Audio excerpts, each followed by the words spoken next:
Okay, so let me start with some simple properties of norm. So one is that let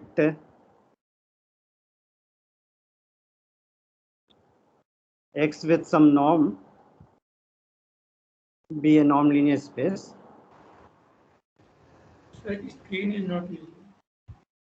It's not visible.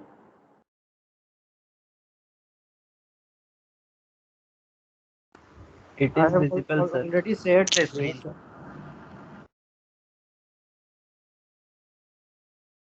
Okay, Yes, so sir, it's visible.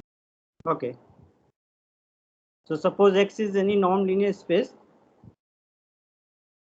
and let Xn be a sequence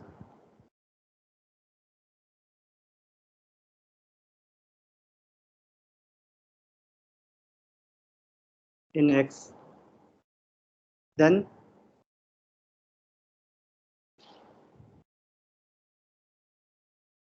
this sequence Xn converges to, so limit of Xn is equal to, say, some X naught. This is if and only if norm of Xn minus X naught, this goes to 0 as n goes to infinity. So I mean, this should be clear, because this is how we define the convergence in a metric space. In metric space, we say that a sequence of point converges to some x naught if the distance between xn and x naught goes to 0 as n goes to infinity, and distance between xn and x naught is nothing but norm of xn minus x naught. Right? So because this is distance between xn and x naught.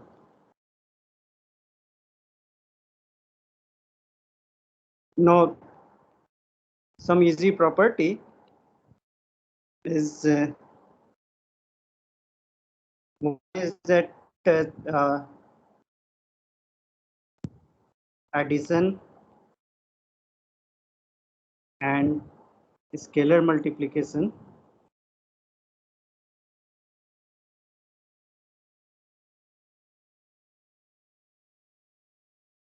are continuous functions.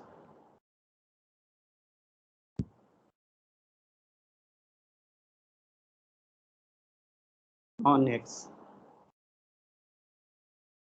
So what do I mean? So we have this plus is a map from x cross x to x, and the scalar multiplication, this is a map from f cross x to x.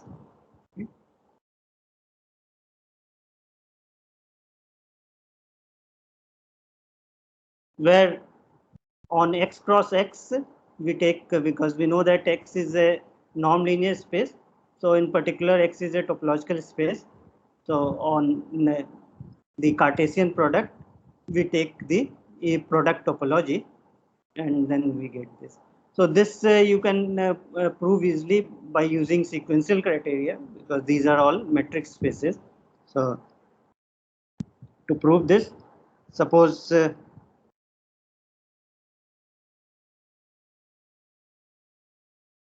xn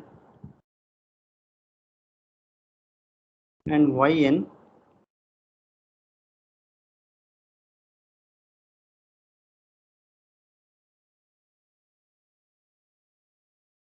are sequences in X, and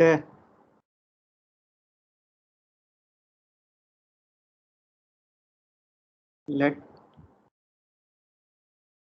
xn yn, this converges to some x comma y as n goes to infinity. Then we have to show that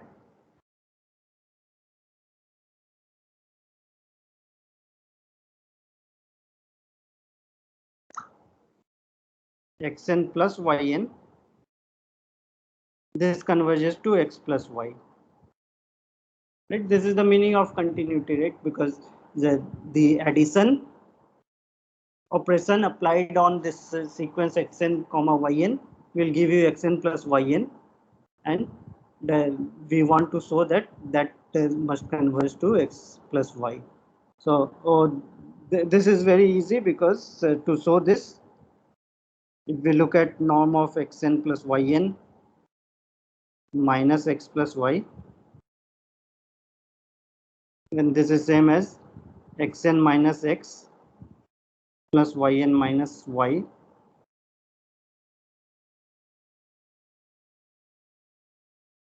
norm, and by triangle inequality this is less than equal to norm of xn minus x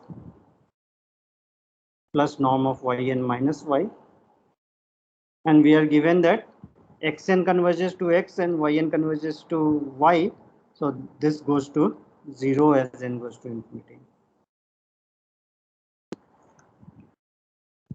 Given epsilon, you can choose some n1 such that norm of xn minus x is less than epsilon by 2, and similarly you can choose n2 such that norm of yn minus y is less than epsilon by 2 for n bigger than equal to n2, and then for n bigger than equal to the maximum of n1 n2, this will be less than epsilon. And similarly, if we look at any alpha times, if alpha is any scalar, then f is always r or c.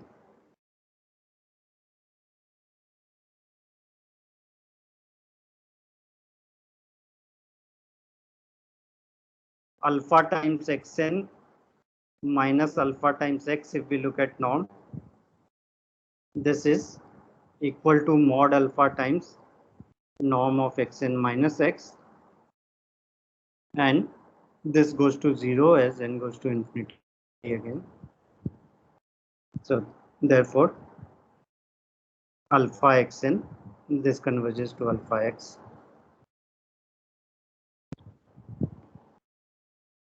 So addition and scalar multiplication are continuous function. Another easy fact is that the map x going to norm x from x to r is a continuous function. This again is very easy to prove. So to prove the continuity, again we can take a sequence. So let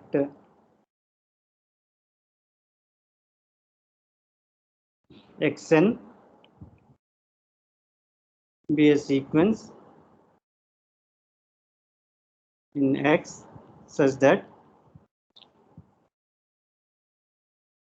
xn converges to x.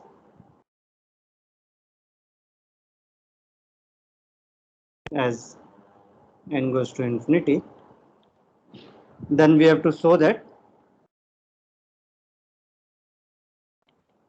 norm of xn, this converges to norm x. So why is this? So for this we need to look at norm of xn minus norm x in mod. This should go to 0. So we know that this is less than equal to norm of xn minus x.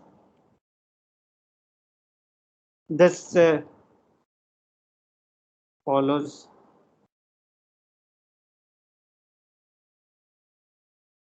from triangle inequality.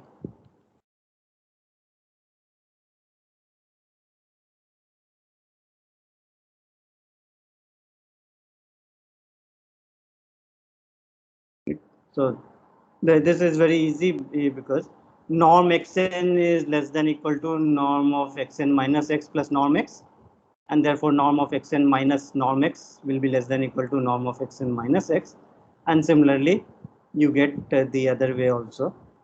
So we get this, and once we get this, then we know that this goes to 0 as n goes to infinity, and this is always bigger than equal to 0. Therefore norm of xn goes to norm x.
Hello. Yes, sir. Connection problem. So I had to connect again.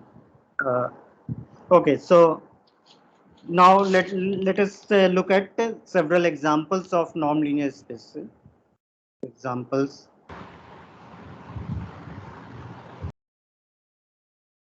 Of non-linear spaces. So one I already gave last time, that on Rn or Cn we can define. The usual one is the Euclidean norm, but we can also define P norm for any P between 1 and infinity. So this let me write this notation. So we'll write so for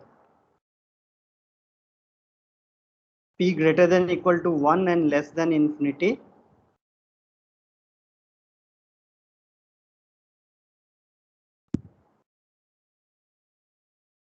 we denote by LPN, and the scalar can be R or C. So let me write LPN R or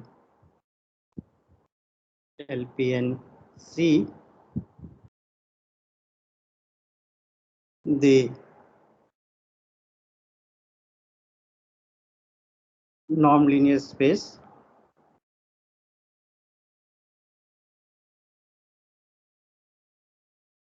Rn or Cn with the P norm given by norm of X is summation mod xk to the power P raised to power 1 by P. So you can try and to prove the triangle inequality for this, that you might have seen before also. I'll not do it right now. Maybe I'll give it in as a tutorial problem.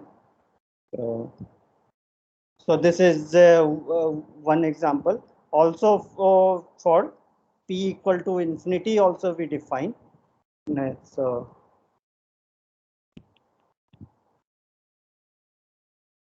L infinity N R or C. Maybe I'll just write here F so that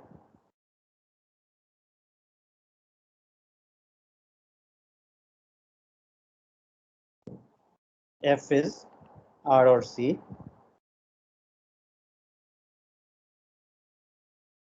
This denotes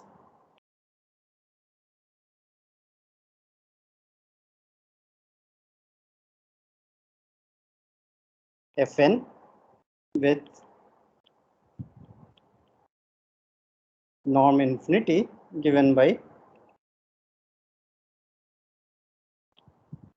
norm x infinity is equal to maximum of mod xk, k between 1 and n. So the for each p between 1 and infinity, we get a norm linear space. Second example, let me give. So here we are taking Rn or Cn. Suppose we take, so now I'll give sequence spaces.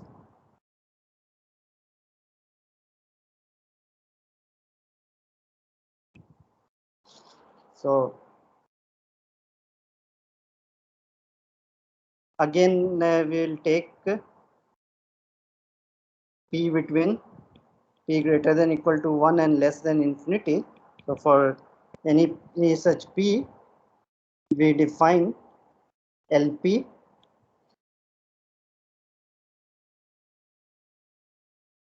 F. This is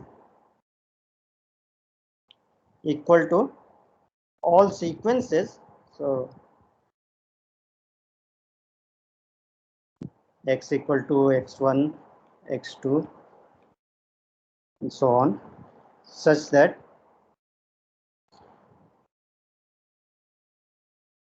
xk belongs to f for all k,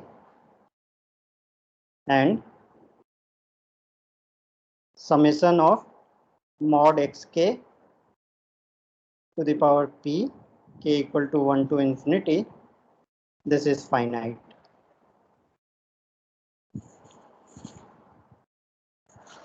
So in the case of Rn or Cn, because there are only finitely many x1, x2, xn, so this sum is always finite. So here this norm, it will always be less than infinity. But if we take sequences, then we get infinite sum. So we need to know whether this infinite series converges or not. So we are looking at all the sequences such that this infinite sum mod xk to the power p, this is the convergent, this is less than infinity, and in this case we can define the p norm. So norm x p is summation of mod xk to the power p, k equal to 1 to infinity raised to power 1 by p. So this is like we define on Rn or Cn, but here we have infinite sequences. So for sequences, we define these LP spaces. So this I have defined for p less than infinity and bigger than equal to 1. You will see that p bigger than equal to 1 is needed to prove the triangle inequality. So that is the reason why we require that. So this is, and analogously we can define L infinity also. L infinity f. This will be all sequences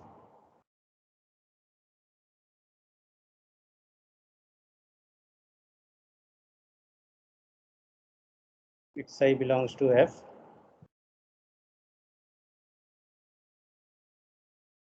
Xk belongs to f for k 1 to infinity, and supremum of mod xk,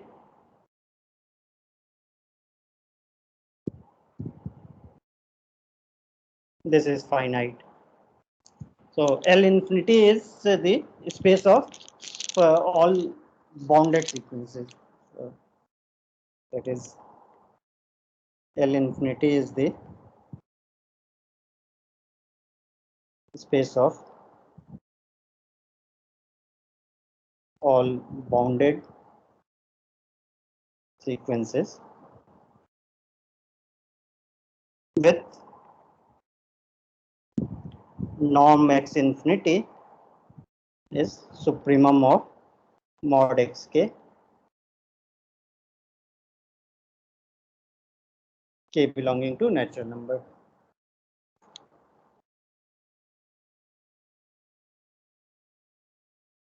So I mean, this notation is consistent with this thing. So what I mean, one can observe is that if you take the limit as p going to infinity, the norm of xp, this converges to norm x infinity. Maybe let me write this as an exercise.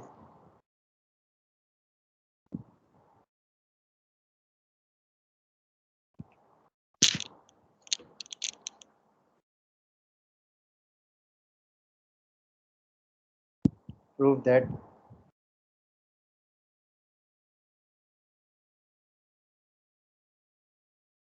limit of p going to infinity, norm xp is equal to norm x infinity.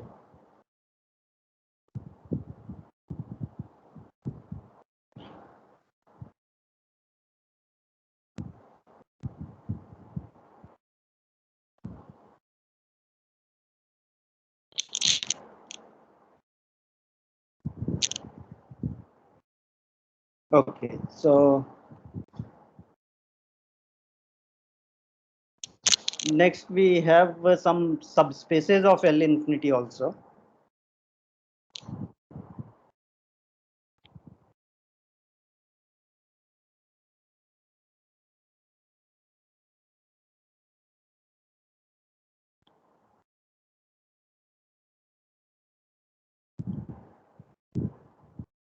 Sir, like in this equation, shouldn't we have norm xp over p in the limit p going to infinity?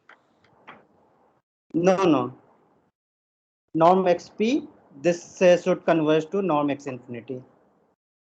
Uh, okay, sorry, not over p, but I was thinking that if the like the supremum is like suppose let's say so let's consider a simple case where where where the upper bound as in the supremum also is one of the elements which is the maximum. So then norm x infinity is just going to be that single element, whereas norm Okay. xp is going to be the sum of pth powers of all elements to the power 1 by p. So there should be some normalizing factor as like dividing by number of elements we are taking.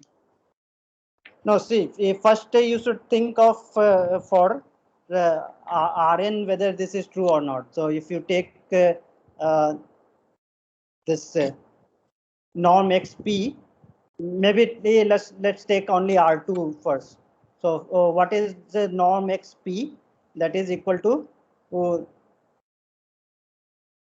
So mod let's x1 to the you power p plus mod x2 to the power p raised to power 1 by p, right?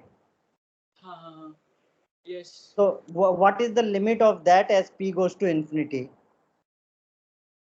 Right. So, like, suppose if I would have taken all x1 and x2 to be both 1, say x1 equals to x2 equals to 1, Right, then norm infinity is going to be just 1. right. Whereas the pth norm is going to Pth be norm is like also 1 to 1, the right? power plus 1 to the power p to the power 1 by p. So that will be 2 to the power 1 over p. Yeah, 2 to the power 1 by p. And what is the limit of 2 to the power 1 by p as p goes to infinity? Oh, yeah, sorry. That is again 1, right? Right. So Sorry. for two things, like if I have any like say a to the p plus b to the p raised to power 1 by p, the limit is the maximum of mod a and mod b, right? If I have mod say a and b are positive, then it will be maximum of a and b, right? That you can prove easily by the sandwich theorem, right? So Right. similarly for Rn you can do.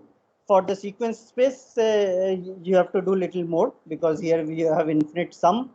So, but it can be proved. So, okay. So now there are at least two important subspaces of this space of bounded sequences. So one we denote by C0. So in all these examples, let's see, this field scalar can be real or complex. So I'll not always write whether it is R or C. We have examples for both. So C0 will be all X, all sequences X, such that limit of xn n going to infinity is equal to 0. Right? So C0 O is this is the space of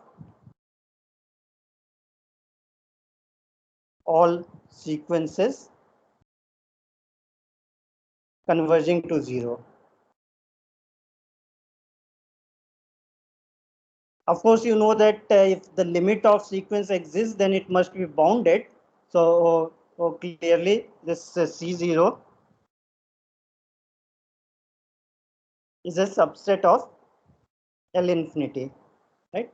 So if the limit is 0, then it must be bounded. And you can see that C0 is a vector space also. If you have two sequences such that xn goes to 0 and yn goes to 0, then xn plus yn also converges to 0.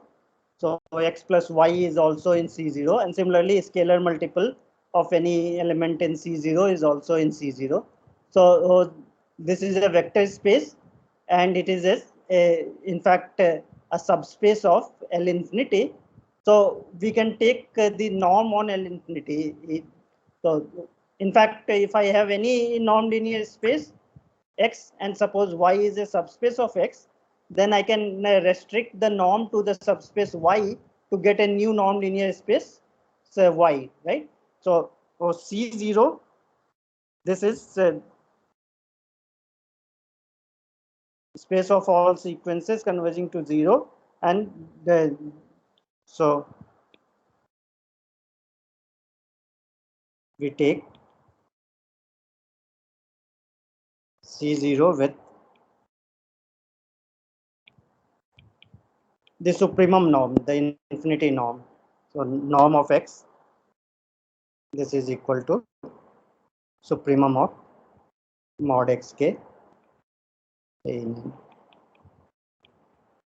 So this is a subspace of L infinity, and another subspace we can take which is denoted by C00. So C00, this is the space of all sequences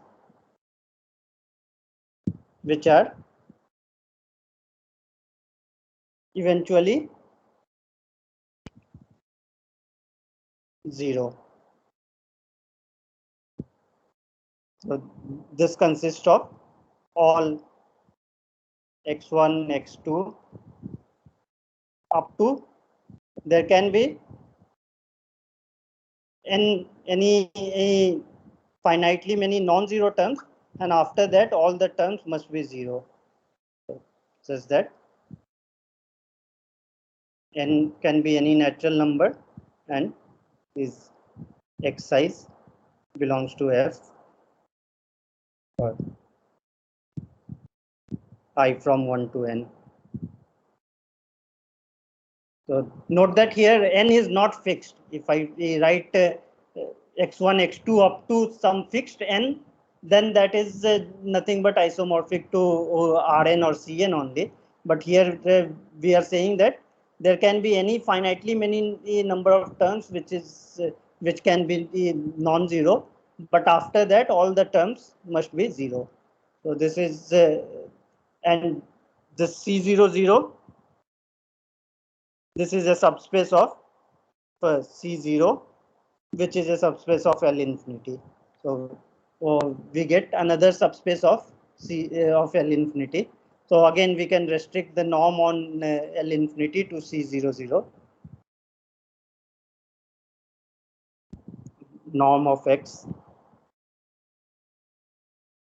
This again we will take norm X infinity. X belonging to C00. So later also we will encounter these spaces. So now let me give some more examples. So I've given the sequence space. Now let's look at some function spaces.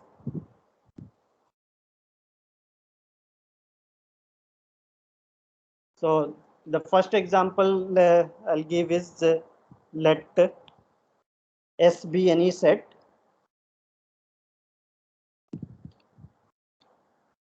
and let I'll use FB of S. This be the vector space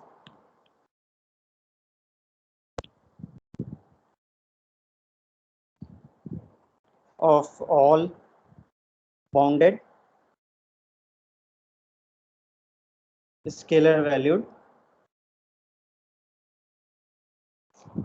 functions on S. So note that here S is just any set. There is no structure on S.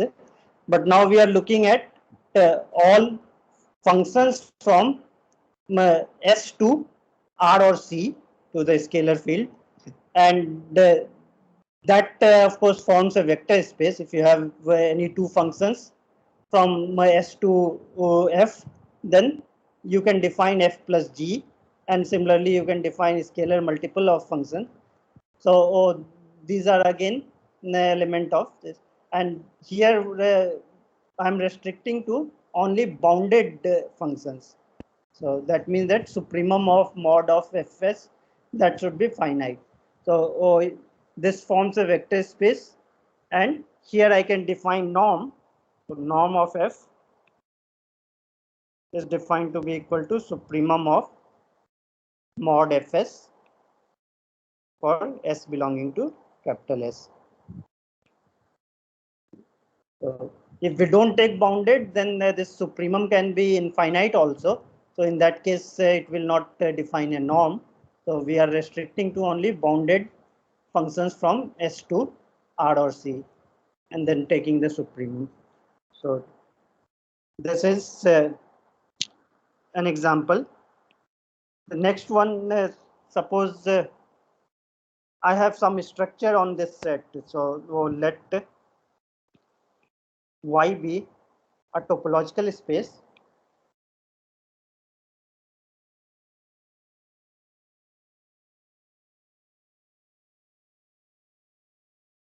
And then we take X is equal to CB of Y.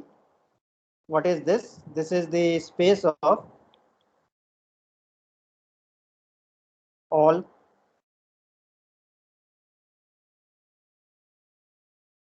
continuous bounded functions from Y to F. Right. So here, because I have that Y is a topological space, then if I have a function from Y to R or Y to C, then we can talk about continuity of the function. So we are looking at all continuous functions, and again, I mean, continuous function on topological space need not be bounded. So I am restricting to only bounded continuous functions, and on this again I can define norm of F. So this again we use the notation norm F infinity.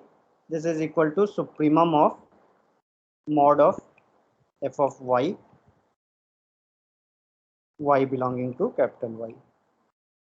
This is for F belonging to CB of Y. Right. So I mean, first of all, you should see that this CB of Y is a vector space, because sum of two continuous function is continuous and sum of two bounded function is bounded. So and similarly scalar multiple will be here, and then if we define this supremum of mod F of Y, this again forms a norm. So all these examples, I am not like verifying the properties of the norm, but you should make sure to see that you can prove that.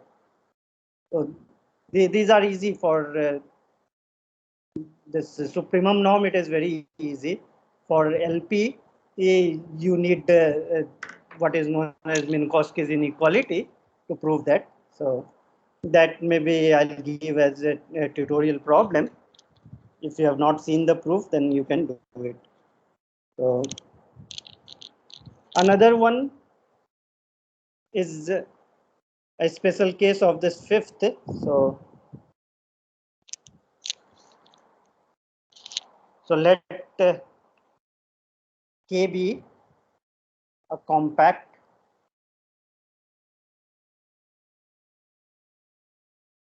topological space.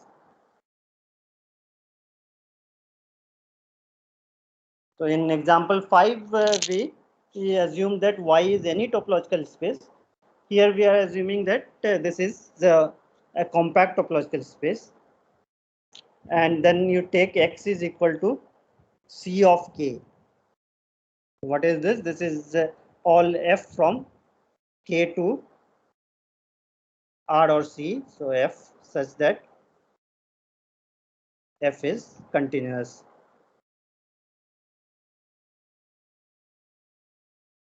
Now here what you know is that if k is compact, then any continuous real valued or complex valued function on k must be bounded. So the supremum of mod f is finite in this case. So this we'll take with the norm of f infinity is equal to supremum of mod f x ft t belonging to k, right? So this is actually a special case of 5 only, because this is also same thing as cb of k. If we assume continuous, then it is automatically bounded also.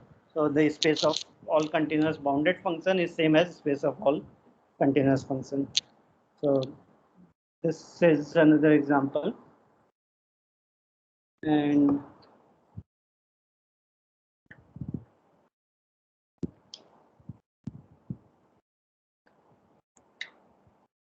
okay, just like the little LP spaces I have defined, now I'll define the capital LP spaces. So capital LP spaces.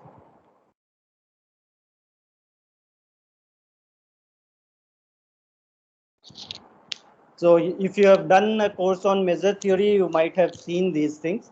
So let me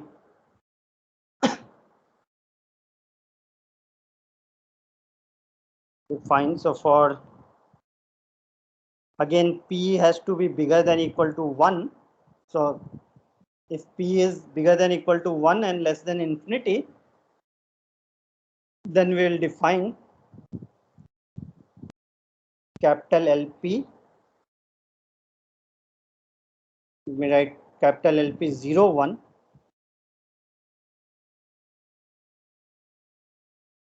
What is this? This consists of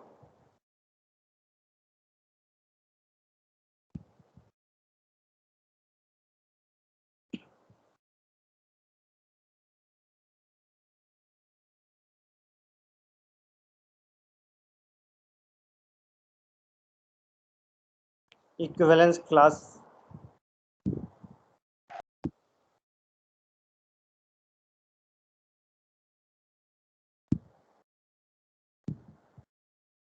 of functions of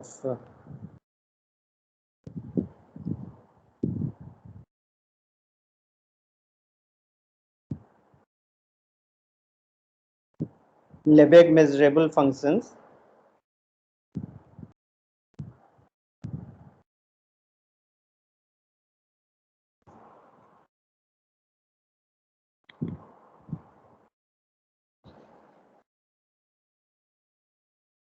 on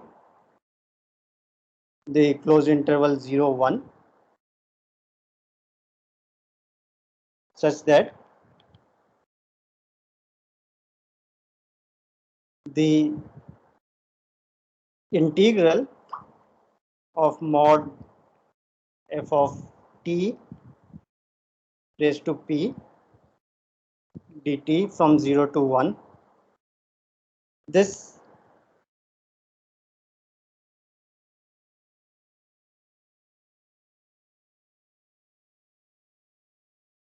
this integral is finite, right? So if we look at measurable functions, then you can define what is known as Lebesgue integral, so integral of this thing, and then we are looking at all those functions for which the integral of mod ft e to the p is finite. So, and for this we define the pth norm. So norm fp, this is equal to the integral of 0 to 1 mod f of t raised to power p dt raised to power 1 by p.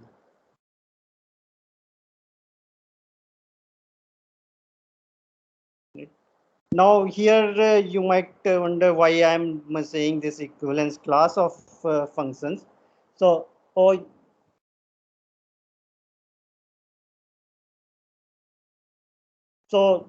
let's look at this norm FP. I mean, proving the triangle inequality, you will need to know about the Minkowski inequality for this thing. But the first thing is that I mean, norm FP, if I define like this is always greater than equal to 0. But when is it equal to 0? So if I say that norm Fp is equal to 0, that will imply that integral of mod Ft to the power p dt, this is equal to 0. Now, does that imply that Ft is 0 for all t?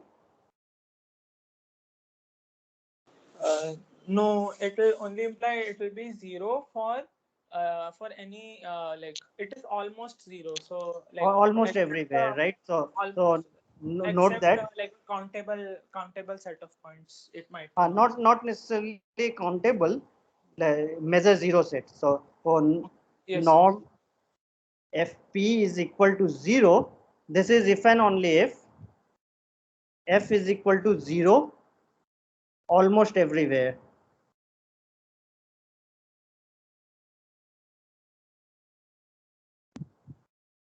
So this is the standard term which is used in measure theory. So this means that uh, the set where f is non-zero, that is of Lebesgue measure 0.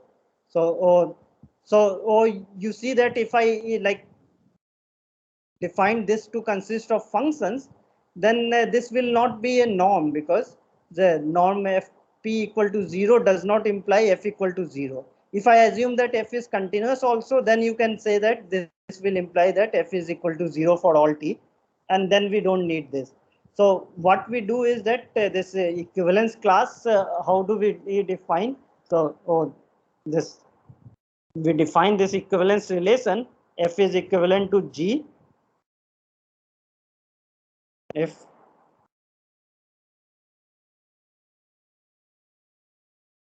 let me simply write, if f is equal to G almost everywhere.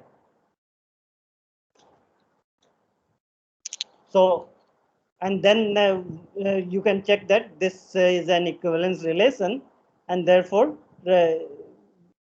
you can define equivalence classes. So when I write it, so strictly speaking, instead of writing norm FP, I should write this as the equivalence class of P. So equivalence class of F norm P, this is defined like this, right? So but generally we will not write that, but we will understand that this the meaning is only in almost everywhere sense. So oh, then if we say this, then you see that norm Fp, this is equal to 0. This implies that f is 0 almost everywhere.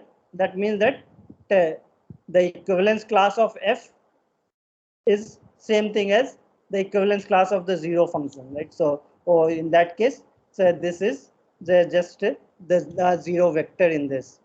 So that will imply that, and then triangle inequality, of course you need to prove the inequality.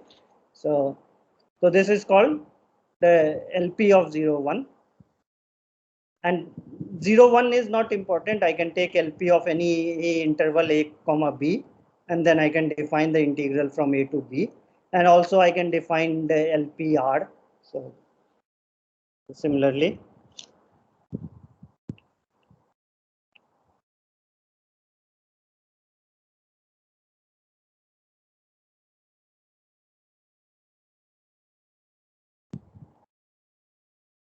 we can define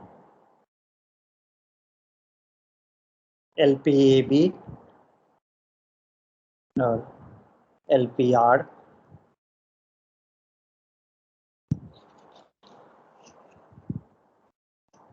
And just like this for P between 1 and infinity, for p equal to infinity, we can define L infinity of say 0, 1. This consists of all, this is the space of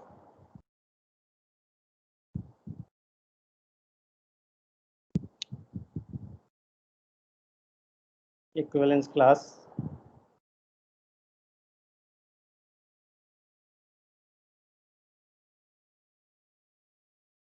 of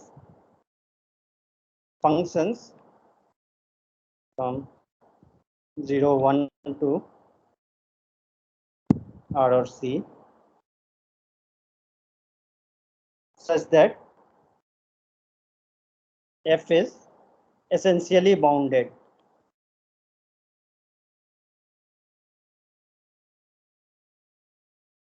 So essentially bounded means that uh, f is bounded except on a set of measure 0. So here we define the norm of f infinity. This, instead of writing supremum, because supremum can be infinity also. So what we say, this is essential supremum mod ft, t belonging to 0, 1. So what is the essential supremum? So recall the essential supremum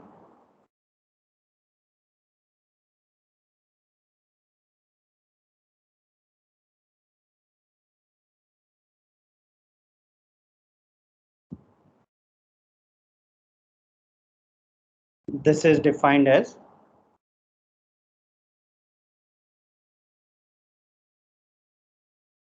essential supremum of mod ft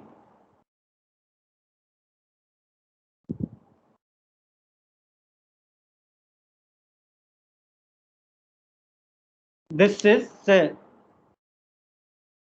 can be defined as the infimum of all a greater than 0, such that the set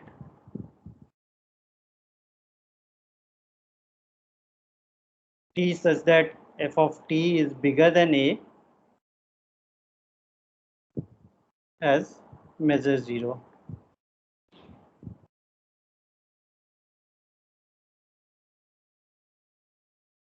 Right. So which means that we are looking at all a such that f is less than equal to a almost everywhere, and then you look at the infimum of all such a. So that is the a essential supremum of this function f. And f is essentially bounded just means that this essential supremum is finite. We are looking at all those functions for which this is bounded. Again, this is equivalence class of functions because we only take in the sense of almost everywhere.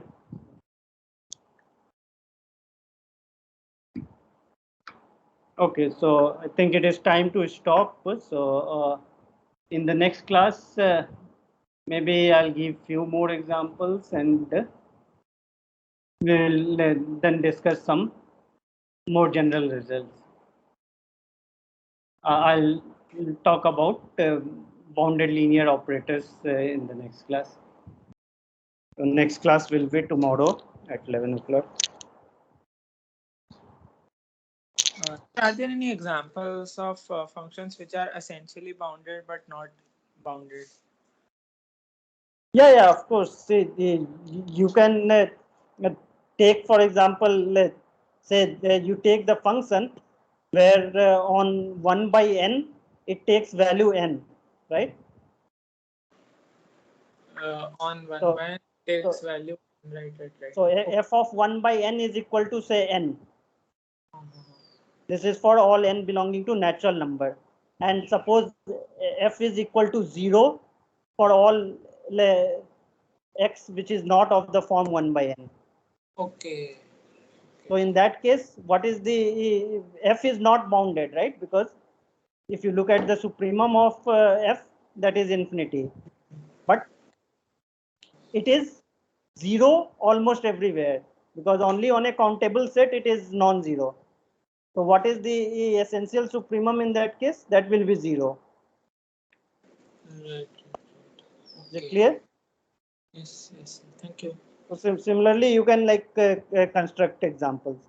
So when we talk about basically these integrals, the Lebesgue integral, then it doesn't matter what happens on a set of measures 0. Therefore, we don't have to worry about that, right? And this, I mean, the integral is for p less than infinity. But again, here one can prove that norm of fp that converges to norm f infinity as p goes to infinity. So the notation is consistent with that.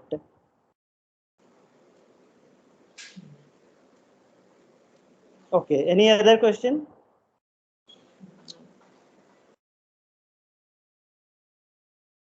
So let me stop the recording.